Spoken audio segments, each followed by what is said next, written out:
Welcome back to the most news in the morning as job cuts and the housing crisis catch more and more homeowners in the crossfire. Mortgages and defaults are skyrocketing. But one congresswoman says she's sick of bailouts for Wall Street and nothing for the folks who might soon be living on Main Street. She's telling her constituents to become squatters in their own homes. Drew Griffin has the story.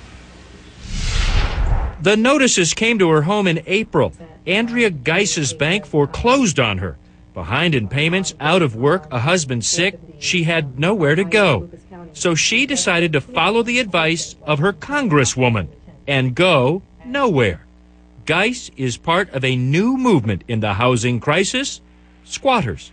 For lack of a better term, you're kind of squatting in this house, aren't you? Basically, yes. More than 4,000 properties were foreclosed on in Toledo's Lucas County last year. This year, it could be worse. Elected officials are saying Toledo is not in a recession, it is a depression. It is this bleak backdrop that inspired Toledo Congresswoman Marcy Kaptur to take the floor of the House earlier this month to tell her constituents to stay put. So I say to the American people, you'll be squatters in your own homes. Don't you leave. Kaptur says she has had it with government bailouts for Wall Street banks, but nothing for homeowners. She is advocating for a legal revolution, a demand that not one of her constituents leaves their home without an attorney and a fight. Even if they've been foreclosed on, don't leave. If they've had no legal representation of a high quality, I tell them stay in their homes. Kaptur is behind a strategy called Produce the Note. Mortgages have been so divvied up on Wall Street that banks are having a hard time finding that original paperwork, adding a delay to foreclosures.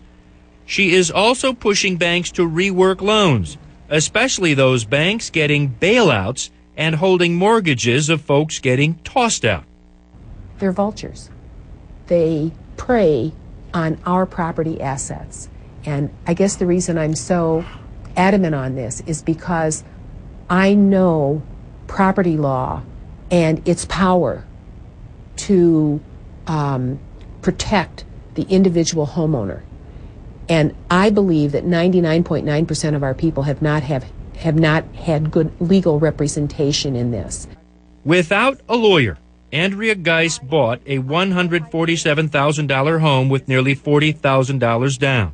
I should have had an attorney. I really should have had the attorney. I did not know. She admits she didn't read the paperwork, didn't learn until it was too late. She had a subprime loan. Her payments of $883 a month jumped in a year to more than $1,500. When it did, she stopped paying. So they foreclosed on you? They have foreclosed on me. So what do the banks say? Well, the law firm representing the bank in Geis's foreclosure declined comment. Another one of the banks Geis believes holds her note, Wells Fargo, Kieran, said it wouldn't comment on individual cases, but tries to work with homeowners. Well, now that homeowner, backed by her congressman, Kieran, is simply not budging. It is, and it's a situation that we see replayed all over the country. The other thing is people say they have been having trouble as they try to reach out, make contact, and figure out if there's some way to rework their loan. Yeah, in many cases, you just can't talk to the person. You get in these phone trees, or you're dealing with brokers who are working for the loans. It's very, very difficult to get through the red tape. Wow, very interesting stuff. We'll see if the Congresswoman gets other support from her colleagues as well. Drew Griffin, thanks so much.